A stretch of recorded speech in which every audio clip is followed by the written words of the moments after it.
MGR TV நேயர்களுக்கு அன்பு வணக்கம். நம்மோடு தமிழ்நாடு கொங்கு இளைஞர் பேரவையின் தலைவர் திரு தனியரசு இணைந்திருக்கிறார். வாருங்கள் அவரோட பேசலாம். சார் வணக்கம். வணக்கம். எம்ஜிஆர் டிவி மார்சல் வணக்கம்.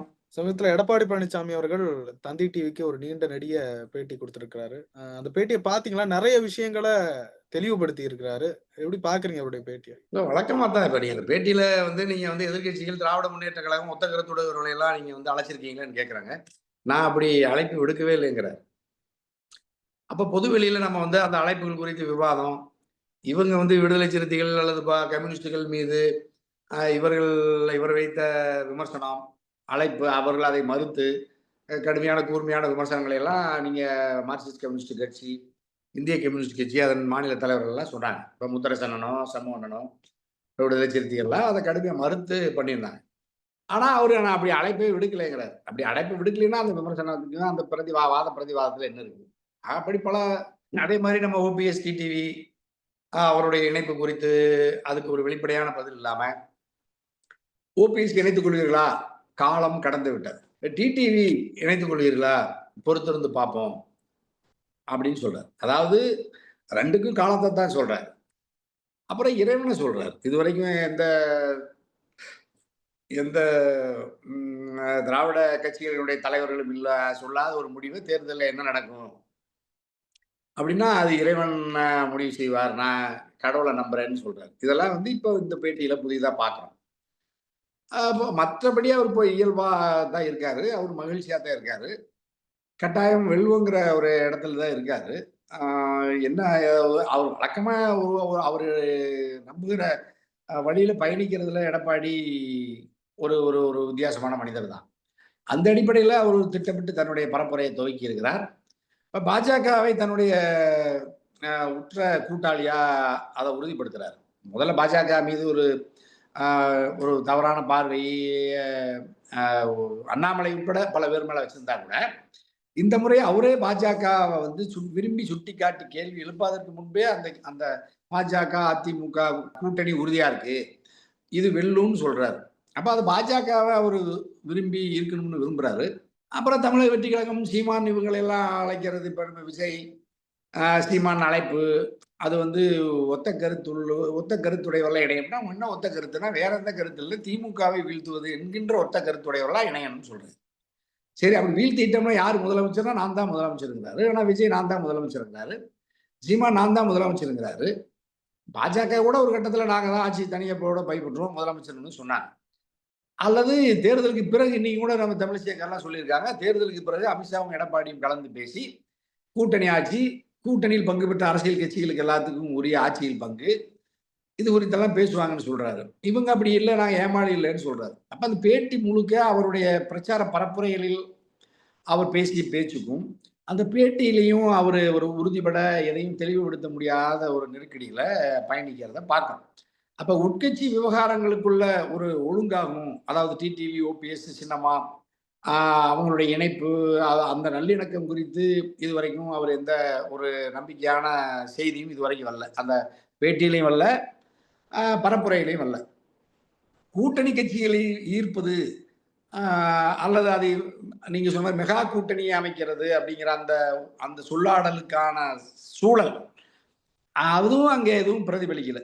அப்ப அவர் இப்ப வெளியிருக்கிற அவருடைய ஆதரவு சக்தின்னு பார்க்குற ரெண்டு தான் இருக்கு. ஒன்று தேமுதிக, 2 பாட்டாளி மக்கள் கட்சி. அப்ப அந்நியார் பிரேமலதாவும் பாட்டாளி மக்கள் கட்சியில் இப்போ 2 அணியா, பெரியவரையாவும் சின்னையாவும் இருக்காங்க. அதுல ஏதாவது எப்படி அவங்களுக்குள்ள ஒழுங்காய் வர்றாங்கிறத தவிர இந்த ரெண்டுமே அவங்க பெருமளவு எதிர்பார்க்குறாங்க. அது இயல்பா திமுகவுக்குள்ள ஏற்கனவே இட நெருக்கடி, அதுல தேமுதிக ஒழுங்காகுமாங்கிறதுல என்னன்னு நம்ம இதுவரைக்கும் அவதானிக்க முடியல. அப்படி பெருமளவு இந்த அணிக்கு வந்தாங்கன்னா பாமகவும் தேமுதிகவும் இந்த அணியில இருக்கும். மற்ற சமுதாய இயக்கங்கள் கணிசமா இப்ப இருப்பாங்க.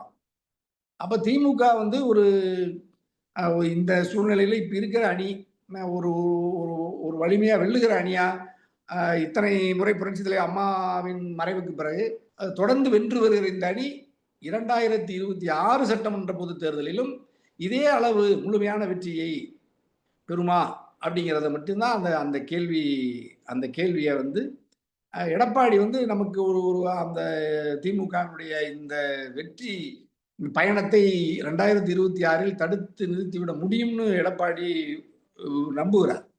இப்ப பாஜகவும் அதை நோக்கி அதிமுகவை நகர்த்துகிறது. அப்ப இவங்க ஓபிஎஸ் டிவி இணைச்சு இந்த பாமக தேமுதிக இணைத்து இவங்க ஒரு ஒரு ஒரு ஒரு ஒரு சவாலான அணியா இது மாறக்கூடும். கட்டாயமா அப்படி ஒரு சூழல் நெருங்கி வர்றதை நான் அவதானிக்கிறேன். அப்ப திமுக கிட்டத்தட்ட ஒரு ஒரு ஒரு டஃப் ஃபைட்ன்னு சொல்லுவாங்கல்ல, அது மாதிரியான ஒரு ஒரு சவாலை இந்த தேர்தல்ல சந்திக்கும். ஆனா நீங்க சிறுபான்மை மக்களினுடைய வாக்குகள் 100 விழுக்காடு திமுக அணிக்கு வரும். அது ஒரு 13 விழுக்காடோ, 14 விழுக்காடோ, 15 விழுக்காடோ, அது 100 விழுக்காடு அப்படியே வந்துரும். மற்ற வாக்குகள அவங்க எப்படி திமுக அதை ஒழுங்குபடுத்தி, அதை அறுவடை செய்து இந்த முறையும் 26ல் வெற்றி பெறுவதற்கான களத்தை திமுக எப்படி அமைக்குதுங்கிறத பார்க்கணும். பொறுத்திருந்து பார்க்கணும். இதுவரைக்கும் திமுக பெரிய அளவுல அது இப்ப திமுக எந்த இடத்துல அவங்க ஒரு பலகீனப்பட்ட நிலைக்கு இப்ப வந்தாங்கன்னா, சமீபத்துல நீங்க ஒரு 3 மாத காலத்துல இருந்து இப்ப விடுதலை சிறுத்தைகள் ஒரு முதல்ல ஒரு மது ஒழிப்பு மாநாடு, அது எடப்பாடிக்கு அழைப்புங்கிறதுல துவக்கி, ஆதவர்ச்சனா, கூட்டணி ஆட்சி, முதலமைச்சர், துணை முதலமைச்சர்னெல்லாம் ஒரு விவாதத்தை உருவாக்குனாங்க. அப்ப விடுதலை சிறுத்தைகள் எங்க அணிக்கு வருங்கிற ஒரு தோற்றத்தை எடப்பாடி செயற்கையா உருவாக்குனாரா அல்லது திரைமறைவுல இது நடந்ததான்னு தெரியாது. அப்ப அவங்களுக்குள்ள சில நெருக்கடிகள் பார்த்தோன்னே பல போராட்டங்கள், குடியேற்றுதெல்லாம், அப்புறம் அரசாங்கத்தை கூட விமர்சித்து விடுதலை சிறுத்தைகள் பார்த்தாங்க. அப்புறம் நாங்க எனக்கு இப்ப 10 தொகுதி, 15 தொகுதி, 20 தொகுதி, 25 தொகுதின்னு சொன்னாங்க. சமீபத்துல கூட திரும்ப சிஎம் இருக்கிற கூட்டத்திலேயே நாங்க 4ல் 1 வாக்கு விடுதலை சிறுத்தைகளுடைய வாக்குங்கிற மாதிரி சொன்னதெல்லாம் அவங்க ஒரு பலகீனமான அங்க ஒரு நெருக்கடி அல்லது அங்க ஏதோ ஒரு சிக்கல் இருக்குதுங்கிறத இண்டிகேட் பண்றாங்க. மார்க்சிஸ்ட் கம்யூனிஸ்ட் கட்சியினுடைய திமுகவின் மீதான விமர்சனம்.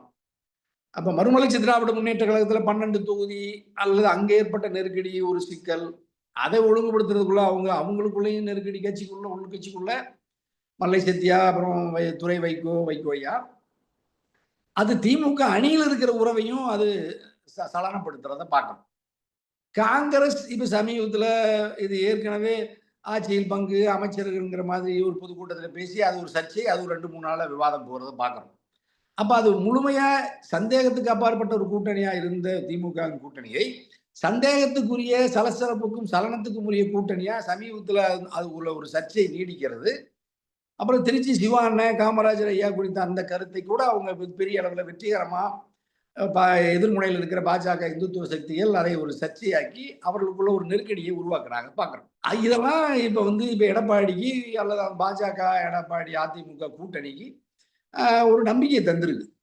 அப்ப திமுக வலிமையான கூட்டணியில் இருந்த திமுக இப்ப இவர்களுக்குள்ள ஏற்பட்டிருக்கிற இந்த சலசலப்பை ஒரு பலகீனமான அணியா இந்த அணி இப்பொழுது உருமாறி வருகிறதா அப்படிங்கிறத பார்க்கணும். அப்ப அதுக்கு நீங்க முதல் சமீபத்தில் நீங்க வேல்முருகன் தமிழ் வாழ்வுரிமை கட்சி தலைவர் சகோதரர் வேல்முருகன் கூட கடுமையான விமர்சனங்கள் எல்லாம் வைத்து இப்பதான் அமைதியா இருக்கிறத பார்க்கணும். அவ கிட்டத்தட்ட அதுல பெரும்பாலும் அந்த ஒரு ஒரு அரசினுடைய திட்டங்களையோ திமுகவினுடைய கொள்கை சார்ந்து தத்துவம் சார்ந்து இயங்குகிற அந்த அந்த அந்த பற்றுறுதியையோ இவங்க வலிமையா எல்லாரும் கூட்டா நின்று எடுத்து சென்று எதிர்முனையில் இருப்பவர்களை வீழ்த்துவதற்கு அரசியல் களத்தில் பயணிக்காம இவர்களுக்குள்ள சண்டை போட்டுக்கிட்டு இவர்களுக்குள்ளேயே கேள்வி எழுப்பிக் கொண்டு எதிர்கட்சிகளுடைய பரப்புரையை விட இவர்கள் திமுகவின் மீது, அரசின் மீது ஒரு ஒரு சந்தேகத்தை ஏற்படுத்துகிற சூழல் சமீபத்தில் உருவானது திமுகவுக்கு ஒரு பின்னடைவு தான்.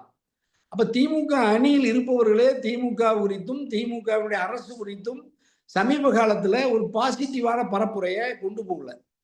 திமுக அரசியல் கட்சியும் அந்த பரப்புரையில கொண்டு போகல. அவங்க என்ன நினைக்கிறாங்கன்னா, இப்ப திமுக சமீப காலமா அவர்களுடைய அந்த பரப்புரை பயணம் என்பது அரசியல்வாதிகளால் திட்டமிட்டு அரசியலில் மரபுவழி அரசியல் பயணத்திலிருந்து தடம் மாறி அவர்கள் ஒரு ஒரு இப்ப ஒரு டிஜிட்டலிஸ்ட், இந்த பெண் அப்படிங்கிற ஒரு நிறுவனம், அப்புறம் இந்த பிரசாந்த் கிஷோர் மாதிரி செயற்கையான ஒரு இந்த மாதிரி சமூக வலைத்தளங்கள், இன்ஸ்டாகிராம், ஒரு செயற்கையான ஒரு தோற்றத்தை அப்படி ஒரு அரசியல் நம்புறதை பார்க்கிறேன் சமீபத்துல இவர்கள் மக்களோடு அரசியல்வாதிகள் பேசுவதற்கு மாறாக இவர்கள் ஒரு ஒரு இன்னொரு வழியா இந்த நம்ம இங்க வெற்றி பெற்று விட முடியும் அப்படின்னு ஒரு ஒரு பார்வையை திமுக செய்யறாங்க. அதுக்கு திமுக வார் ரூம் அல்லது திமுகவில் யார் இதுக்கு ஹெட்டா இருக்கிறாங்கன்னெல்லாம் அரசியல் புரசலா சொல்றாங்க. அப்ப இவர்கள் அரசியல்வாதியை நம்புவதை விட அதை ஒரு நிறுவனத்தை போல கட்சி அது நடத்துது, அல்லது அதுல அவங்க கூட்டணியும் இன்டராக்ட் பண்ண முடியல. கூட்டணியில அரவணைக்கிறதுல இருந்து விலகுறாங்க. முதலமைச்சரும் வேலை பளுவால அவரால ஒரு நபரால இவைகள் எல்லாம் ஒருங்கிணைக்க முடியல. ஹைகமாண்ட் அல்லது அதனுடைய முன்னணி தலைவர்கள் நிர்வாகிகளுக்குள்ளேயும் பெரிய முதுமை, வயது காரணத்துல ஒரு நெருக்கடி. இப்ப நம்ம அது ஒரு பெரிய அளவுல அவங்களுக்கு ஒரு சிக்கல் இருக்கு. ஆகவே அப்புறம் மத்திய அரசாங்கத்தினுடைய நெருக்கடி, ஆளுநர் ஆர் என் ரவியுடைய நெருக்கடி, இத்தனைக்கும் மீறி தளபதி இப்ப கடுமையான உழைப்புல தான் இப்ப அவரே பாவம் உடல் நலம் குன்ற அளவுக்கு ஆயிட்டாரு. அப்ப அவராலையும் முடிவெடுத்து திமுகவை செயல்படுத்த முடியாத நெருக்கடியையும் நம்ம திமுகவுல பார்க்கிறோம். ஒரு முதலமைச்சர் தன்னுடைய வயதில், தன்னுடைய தகுதிக்கு மீறி, ஆற்றல் சக்திக்கு மீறி உழைக்கிறார்.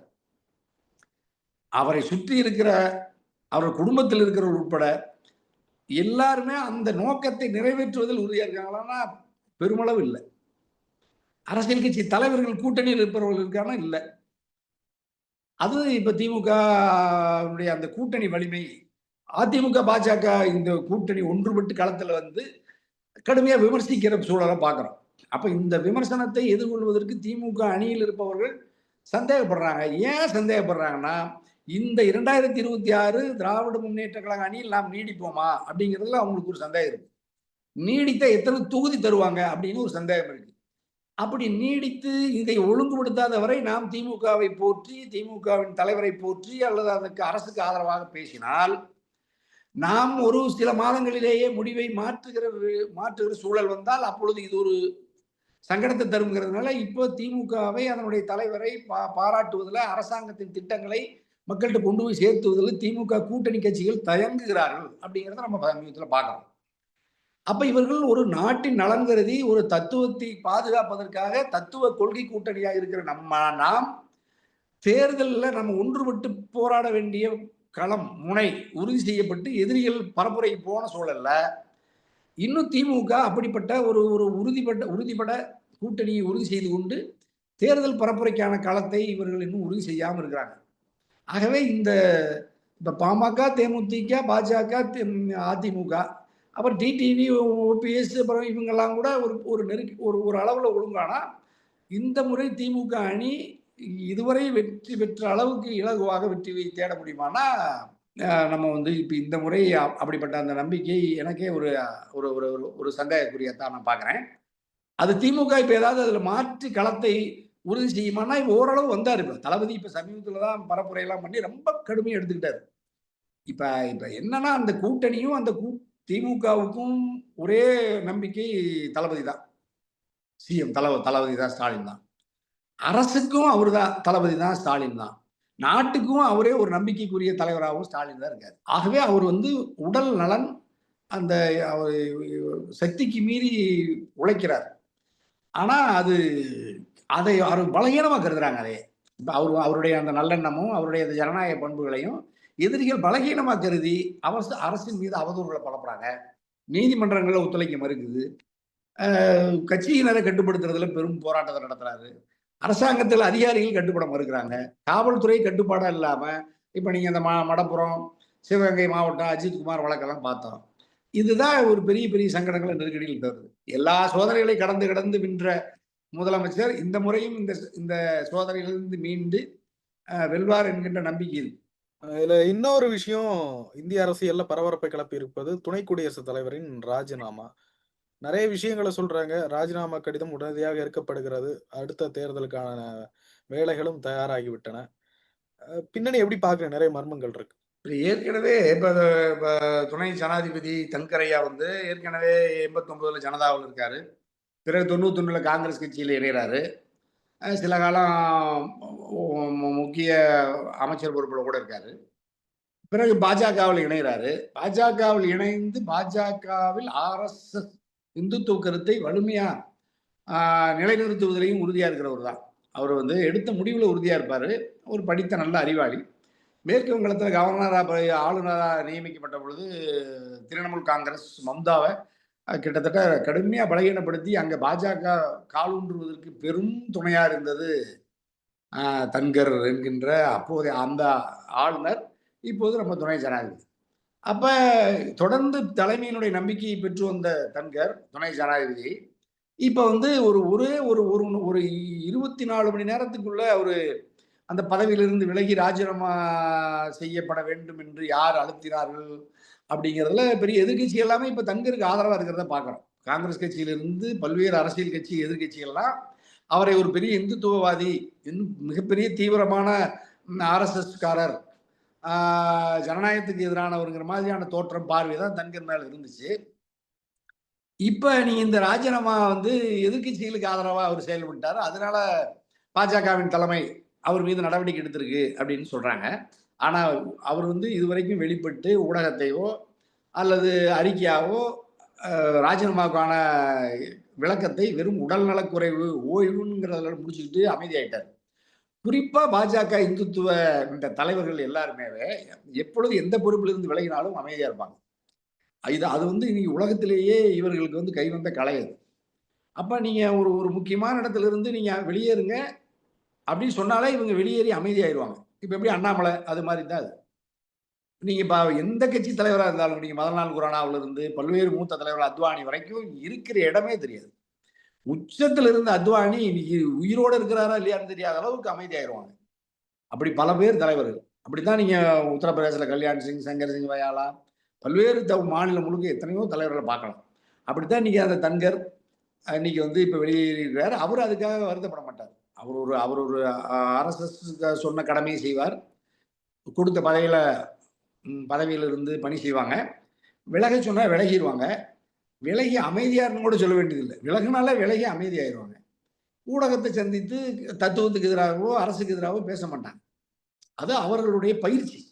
ஆகவே தன்கர் விலகினாலும், விலகாவிட்டாலும், பதவியில் இருந்தாலும் இல்லாவிட்டாலும், அவர் ஆர்எஸ்எஸ், பிஜேபி அந்த அரசை அதை வலிமைப்படுத்துவதற்கு துணை புரிவாரே அல்லாமல், அதுக்கு சேதப்படுத்துகிற அளவுல உள்ள என்ன நடந்துச்சுங்கிறதை எப்பொழுதும் அதை எக்ஸ்போஸ் பண்ணி அந்த அரசுக்கோ, குறிப்பா மோடி, அமித்ஷாவுடைய அரசு நிர்வாகத்திற்கோ, பாஜகவுக்கோ ஒரு காலம் எதிராக பேச மாட்டார்.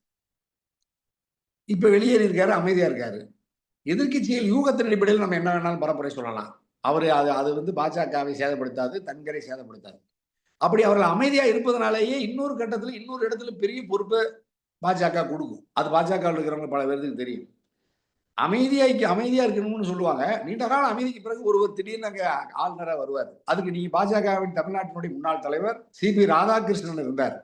அப்ப அமைதியா இருந்தார். எந்த பொறுப்பும் தரல. எம்எல்ஏ கிடையாது, எம்பி கிடையாது. ஒரு நாள் திடீர்னு அவர் மகாராஷ்டிராவுடைய ஆளுநர் ஆக்கப்படுகிறார். சரி, இப்ப நீங்க மகாராஷ்டிராவுடைய ஆளுநர் ஆக்கப்பட்டு விட்டு அங்கு பொறுப்புல இருக்கிற சிபி ராதாகிருஷ்ணன் ஐயா இப்ப என்ன செய்யறாங்க? துணை ஜனாதிபதிக்கான அந்த 3-4 பேர் பட்டியலில் பரிசீலனையில் இன்னைக்கு அவரு சிபி ராதாகிருஷ்ணன் தமிழ்நாட்டை சார்ந்த மேற்கு மண்டலத்தை சார்ந்த முன்னாள் நாடாளுமன்ற உறுப்பினர் இருக்கிறார். அப்ப அது மாதிரி தான் தன்கர். அப்ப தன்கருக்கான இப்ப ஏன்னா நீங்க பதவியிலிருந்து இப்படி திடீர்னு ராஜினாமா பண்ணது வரலாற்றுல யாரா இன்னும் ஒரு முறை பண்ணியிருந்திருக்காரு. இப்பதான் தன்கரையா பண்ணியிருக்காரு. அவர் ராஜ்யசபாவின் தலைவராகவும் இருக்கிறாரு. இப்ப துணைத் தலைவர் அவையை நடத்துறாரு. இவர் பெரிய ஒரு சட்டம் படித்த ஒரு மிகச்சிறந்த செயல்பாட்டாளர் தான். ஆனா உடல்நலம் உண்மையிலேயே இவருக்கு கொஞ்சம் அப்பப்ப உடல்நலம் பாதிக்கப்பட்டு சிகிச்சைக்கு போகவும் வரவுமா தான் இருந்தாரு.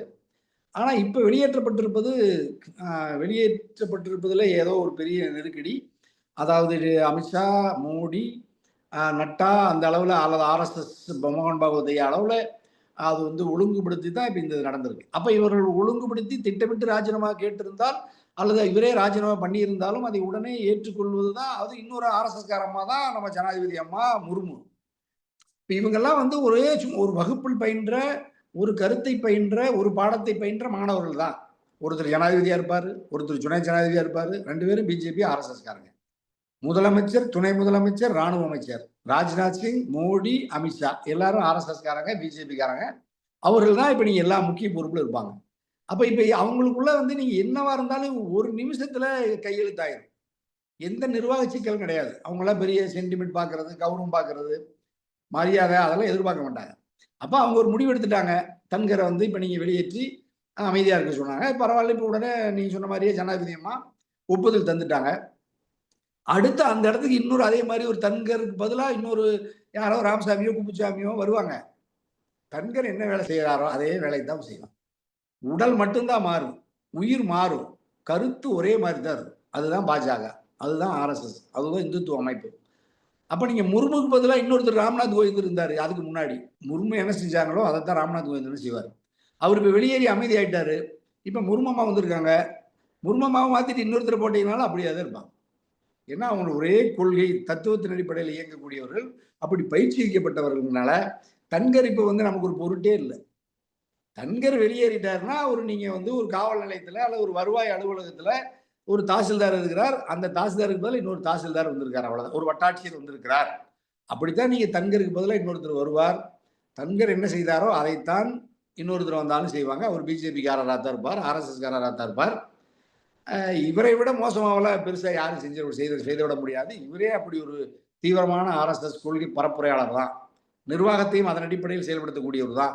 இன்னும் சொல்ல போனா உச்ச நீதிமன்றத்தினுடைய சிறப்பு அதிகாரம் 142 142 உலகத்திலேயே உச்ச நீதிமன்றத்தில் இருக்கிற அதிகாரமிக்க ஒரு நீதிமன்றம்னா நம்முடைய இந்திய நாட்டினுடைய உச்ச நீதிமன்றம் தான். அது தருகிற 142 அதிகாரம் தான். இந்த 142 அதிகாரத்தை பயன்படுத்தக்கூடாது, இந்த அதிகாரத்தை பறிக்கணும்னு சொன்னது தன்கர் தான். நீங்க பாஜகவினுடைய ரவியினுடைய இந்த எதேச்சதிகார போக்க தட்டி கேட்டு 10 மசோதாவுக்கு சட்டமாக்கியது 142 உச்சநீதிமன்ற நீதிபதி தான். அந்த விதி தான். அந்த விதியை கொஸ்டின் பண்ணி நீங்க குடியரசுத் தலைவர் இன்னைக்கு இத்தனை கேள்விகளை கேட்டு உச்சநீதிமன்றத்துக்கு அனுப்பி அந்த உச்சநீதிமன்ற நீதிபதிகளுடைய அந்த நீங்க விளக்கத்தை பார்த்திருப்பீங்க. அப்படி தடுமாறுறாங்க. இந்த 142ல அந்த உச்சநீதிமன்ற கேள்வியை கேட்டு அதுக்கு பதில் சொல்ல சொல்லி அரசியல் சாசன அமர்வு 5 நீதிபதிகள்கிட்ட கொடுத்தா அந்த 5 நீதிபதிகள் என்ன சொல்லிட்டாங்க தெரியுங்களா? அது ஏதேதோ குழப்பி அதே மத்திய அரசாங்கத்தினுடைய சொலிசிட்டர் ஜெனரல்கிட்ட மத்திய அரசு வழக்கறிஞர்கிட்ட அதிகாரியின் உதவியை கேட்கிறாங்க. அவங்களே நீங்க எங்களுக்கு உதவி செய்ய. இது கேரளாவில இருந்து அல்லது இங்க தமிழ்நாட்டில இருந்து இப்படி ஒரு குரல் வந்திருக்கு. வில்சன் எல்லாம் போராடி பார்க்கிறாரு. இந்தியாவில் இருக்கிற மாநில அரசுகளினுடைய கருத்தை கேட்கிறோம்னு சொல்றாங்க. இப்ப இதுக்கு மாநில அரசினுடைய கருத்து எங்கிருந்து வந்துச்சு? குடியரசுத் தலைவருக்கு ஒரு சந்தேகம் வருது. 142 விதி உச்ச நீதிமன்றத்தினுடைய இந்த உத்தரவு. இந்த உத்தரவில் குடியரசுத் தலைவர், ஆளுநர் இவர்களினுடைய முடிவெடுக்கிற அந்த நாட்களுக்கு ஒரு டைம் பிரேம் பண்ண முடியுமா? நாட்களை வரையறுக்க முடியுமா? முடிவெடுப்பதற்கு குடியரசுத் தலைவரோ அல்லது ஆளுநரோ இத்தனை நாட்களுக்குள் முடிவெடுக்க வேண்டும் என்று உச்சநீதிமன்றம் அவர்களுக்கு ஆணை பிறப்பிக்க முடியுமா? அதுதான் கேள்வி.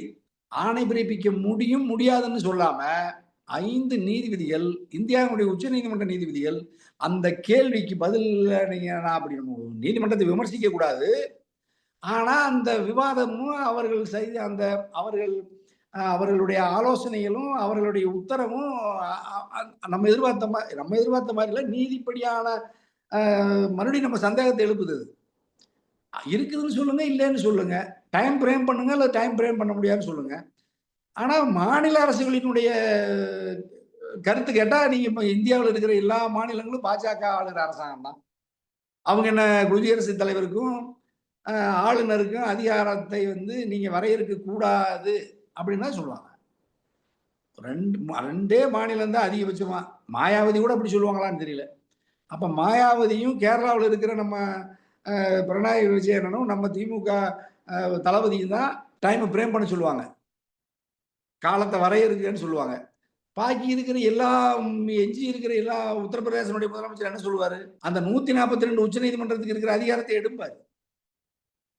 அப்ப இந்தியா நீங்க இதுதான் இங்க நான் அப்ப ஜனநாயக நீதியுமே பெரும்பான்மை அடிப்படையில் நீதி முடிவெடுக்கும்னா சட்டம் அங்க என்ன வேலை செய்யும்? 100 பேர் சேர்ந்து 100 பேர்த்துல 99 பேர் சேர்ந்து ஒருத்தனை கொள்ளலாம்னா பெரும்பான்மை முடிவெடுத்துட்டா சட்டத்தின் ஆட்சி எங்க இருக்கும்? அதை நான் நேற்று பார்த்தேன். அது எனக்கு பெரிய ஒரு நமக்கே வியப்பா இருந்துச்சு. அச்சுறுத்தல் தான். அப்ப நீதிபதிகளே இந்த பாஜகவினுடைய இந்த அரசு நிர்வாகத்தையும் இந்த தத்துவ வழியில் அவர்கள் நடத்துகிற இந்த அரசு முறையமைவையும் அதுல இருந்து பாதுகாக்கிறதுக்கு இருந்த ஒரே நம்பிக்கை நமக்கு நீதிமன்றம் தான், குறிப்பா உச்ச நீதிமன்றம் தான். இன்னைக்கு அந்த 142 அதிகாரத்தையே கேள்வி எழுப்பி 142ல உச்ச நீதிமன்றம் எங்களுக்கு ஆணை பிறப்பிக்க முடியாதுன்னு ஒரு அரசாங்கம் சொல்லிட்டேன்னா நீங்க எங்க போய் நமக்கு நீதி கிடைக்கும்? எப்படி நீங்க சட்டத்தின் ஆட்சி நடக்கும்? அதுதான் இப்ப நமக்கு சந்தேகமா இருக்கு. அதனால நீங்க தன்கர் இந்த 142 எடுக்க சொன்னவர் தான் தன்கர். இந்த பிரேம் பண்ணி இந்த 142 142 ஒரு பெரிய, அதாவது அரசியல் சாசனத்துல அரசு நிர்வாகத்துக்கு இருக்கிற பெரிய அணுகுண்டுன்னு சொன்னவரு இந்த தன்கர் தான், துணை ஜனாதிபதி தான். இவர் போனது ரொம்ப மகிழ்ச்சிங்கிற நல்லதுங்கிறேன். அதனால இவரை போய் பெரிய கதாநாயகன் ஆக்கிக்கிட்டு அப்படிலாம் பண்ண வேண்டியதில்லை. இன்னொருத்தரும் அதே மாதிரி ஆள் தான் வரப்போறாரு. ஆகவே தன்கர் அவர்களுடைய உட்கட்சி விவகாரம். இதுல நமக்கு நாட்டு மக்களுக்கு எந்த இதுல பாதிப்போ, பெரிய அளவில் நம்ம தன்கரை பாதுகாக்கணும்னோ, அவர் பெரிய நாட்டு மக்களுக்காக குரல் கொடுத்து அவர் பாதிக்கப்பட்டாருன்னா பார்க்க வேண்டியதில்லை. அவர் ஒரு ஜனநாயகத்துக்கு எதிரான உச்ச நீதிமன்றம் அரசியல் சாசனம் வழங்கியிருந்த அதிகாரத்தை பறிப்பதற்காக உச்ச அதிகாரத்தில் இருந்த பொழுதே அதற்கு எதிராக பேசிய ஒருவர் என்பதனால் நம்ம வந்து அவர் வெளியேறியதை நம்ம மகிழ்ச்சியோடு வரவேற்பது தான் நல்லது நாட்டுக்கு. நிறைய விஷயங்களை பகிர்ந்து கொண்டீங்க. ரொம்ப நன்றி சார். மிக்க மகிழ்ச்சி. எம்ஜிஆர் டிவிக்கும் மார்ஷலுக்கு வணக்கம்.